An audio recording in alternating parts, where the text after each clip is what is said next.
The camera slowly pans across the weathered facade of the Blackwood estate, ancient stone weeping ivy, windows like vacant eyes staring out from beneath heavy brows of eaves.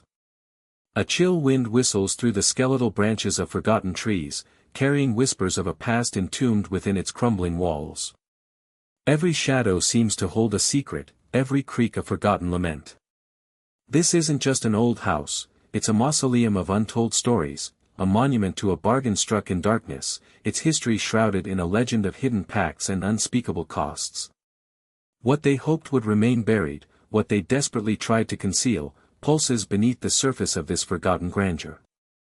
The very air around it feels heavy with the weight of generations of silence, a testament to deeds best left undisturbed. Yet, some secrets refuse to stay hidden. Subscribe now and unlock more hidden stories. Enter Elias Thorne, a man whose existence was as unassuming as the dusty tomes he meticulously studied.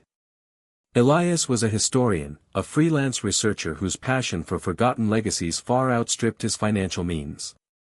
His apartment, a labyrinth of stacked books and half-finished projects, offered scant comfort against the encroaching bills. Often overlooked in a world obsessed with the new, Elias possessed an uncanny, almost preternatural knack for unearthing truths long believed lost. His current obsession, the very heart of his precarious career, was the infamous Blackwood estate. Abandoned for decades, its reputation was less about architectural beauty and more about the dark past whispered in hushed tones by nervous locals, a past intertwined with rumors of hidden treasures and inexplicable misfortunes. For Elias, the mansion wasn't just another research subject, it was a desperate gamble, a last hope.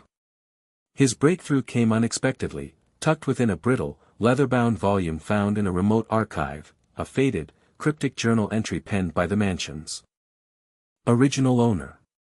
The language was archaic, the script elegant but unsettling. It spoke of a deal, a secret pact, and forbidden knowledge, tied intrinsically to the very foundations of the estate. The entry was agonizingly incomplete, a tantalizing fragment that ignited Elias's curiosity like dry kindling. A cold apprehension settled in his gut, a growing sense that he was not merely pursuing history, but disturbing something sentient and powerful. An inexplicable, almost magnetic pull drew him towards the mansion, a haunting certainty that something significant, something life-altering, awaited his discovery within its decaying grandeur. He was running out of time, financially speaking, and the Blackwood estate wasn't just a historical puzzle, it held the potential key to salvaging his career, a chance to prove his worth and bring a forgotten truth into the unforgiving light. Elias began his initial, painstaking research, poring over old town records, meticulously reviewing historical maps that charted the estate's sprawling grounds, and sifting through dusty local archives.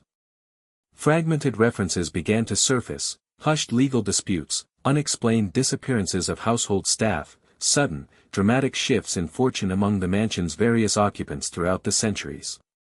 These scattered clues, like dark brushstrokes on a canvas, began to paint a sinister undercurrent beneath the estate's grand, albeit crumbling, facade. He started to notice disquieting coincidences, recurring symbols etched into legal documents and old property deeds, suggesting a deliberate and interconnected pattern rather than mere accidents of history. An unsettling awareness crept over him, a growing sense that his investigation might be disturbing a long-dormant presence, that eyes unseen watched his every move. His initial scholarly excitement slowly yielded to a cautious apprehension, a growing understanding that this was far more than just a historical project. He was nearing a precipice, forcing a decision: abandon this dangerous pursuit and retreat into the safety of the unknown, or confront the escalating shadow of the Blackwood estate. Elias delved relentlessly into the mansion's convoluted history, his living room practically buried under an avalanche of documents. He unearthed hidden passages in architectural blueprints, deciphered obscure family trees spanning centuries, and painstakingly cracked coded messages embedded within seemingly innocuous parish records. Each discovery tightened the knot of dread forming in his stomach. He learned of a powerful, clandestine society, deeply intertwined with the estate's fortunes, a shadowy group that systematically sought to control wealth and influence through meticulously orchestrated, secretive dealings. The sheer audacity of their reach was chilling. Further research revealed unsettling evidence of ritualistic practices, hinting at something far more sinister than mere financial manipulation. Unusual artifacts, described in hushed tones in dusty memoirs, suggested a profound, almost mystical undercurrent to the mansion's secrets. This wasn't merely about land or money, it was about power sourced from something ancient and dark. The fragmented journal entries he had initially dismissed as the ramblings of a disturbed mind now coalesced into a terrifying narrative. They spoke, with growing clarity, of a dark deal made generations ago, a pact that promised immense power and unimaginable wealth in exchange for an equally unimaginable sacrifice. A cold dread seeped into Elias's bones as he realized the stakes were far higher than he ever conceived. The mansion's secrets were not dormant history, they were actively protected, a living entity feeding on forgotten truths. Then, the resistance began. It was subtle at first, almost imperceptible, designed to make him question his own sanity.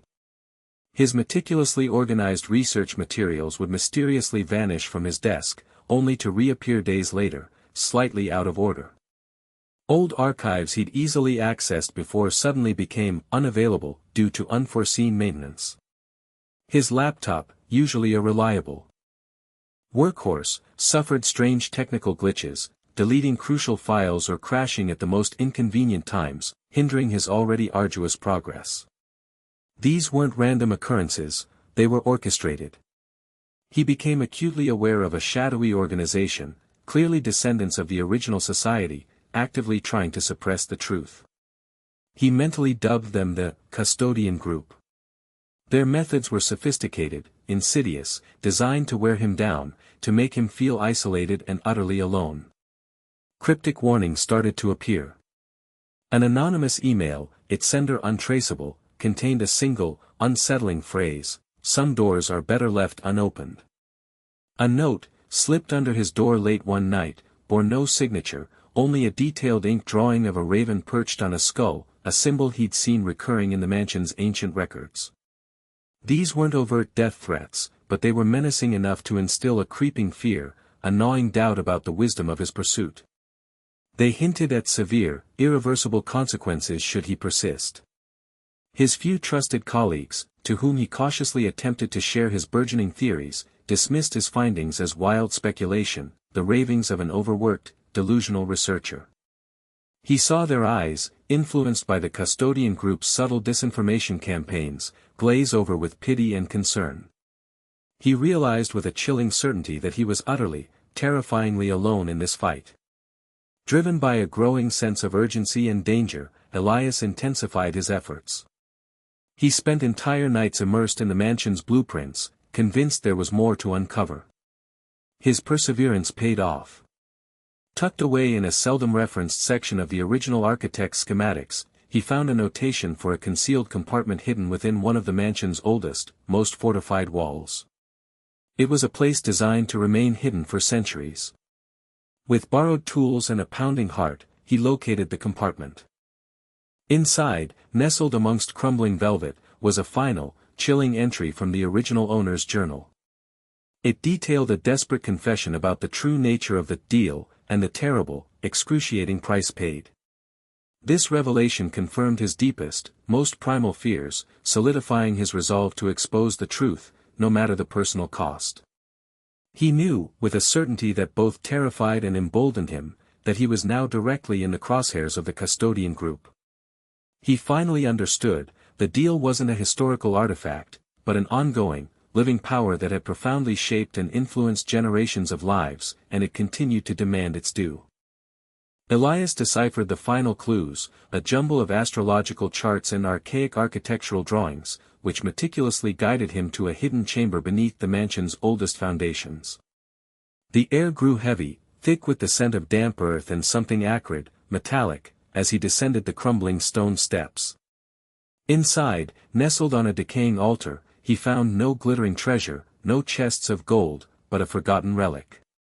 It was a shard of obsidian, veined with what appeared to be molten gold, pulsating with an ancient, sickly green energy. This relic, he instantly understood, was the physical manifestation of the deal, a conduit for the dark power exchanged for the unimaginable sacrifice. As he cautiously approached the throbbing artifact, the entire chamber seemed to come alive. A low, guttural hum vibrated through the very bedrock, resonating deep within his bones. Ghostly echoes of the past swirled around him, not as mere whispers, but as vivid, terrifying projections of memory. He saw shadowy figures in cloaks, their faces contorted in ritualistic ecstasy, performing horrific rites. He witnessed the true cost of the mansion's prosperity, human lives offered willingly or taken by force, their essences absorbed by the malevolent relic. The air crackled with a chilling energy, a symphony of suffering and dark ambition. Suddenly, the heavy stone door above slammed shut with a reverberating thud. Footsteps echoed, growing louder, more urgent. The custodian group, anticipating his discovery, had converged on the chamber. Their silent, menacing forms emerged from the shadows, their eyes fixed not on Elias, but on the pulsating relic.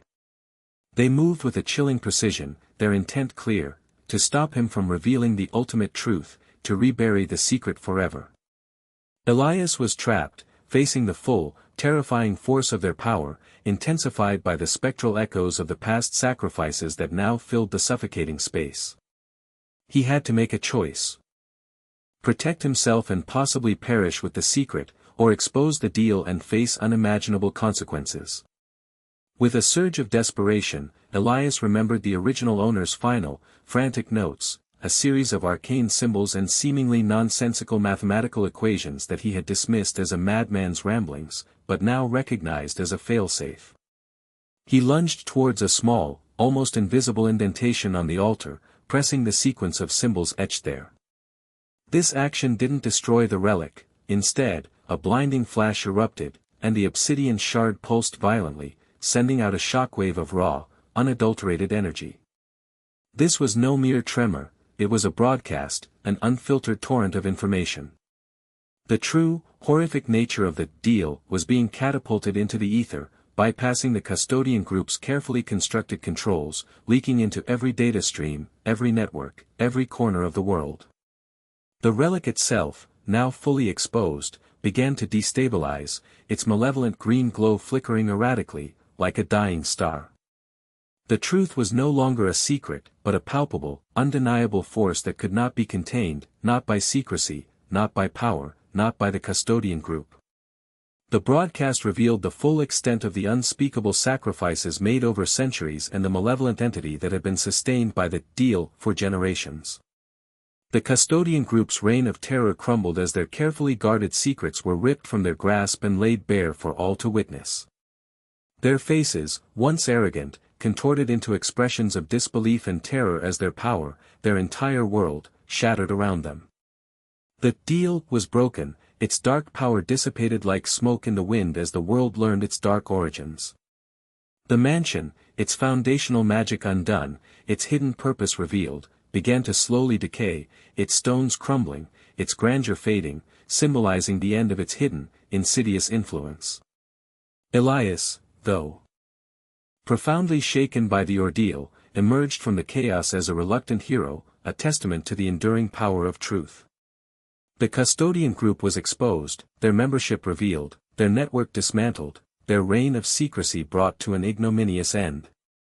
The Blackwood estate, stripped of its malevolent aura, became a stark monument, not to hidden power, but to forgotten truths and the relentless, undeniable power of investigative resolve.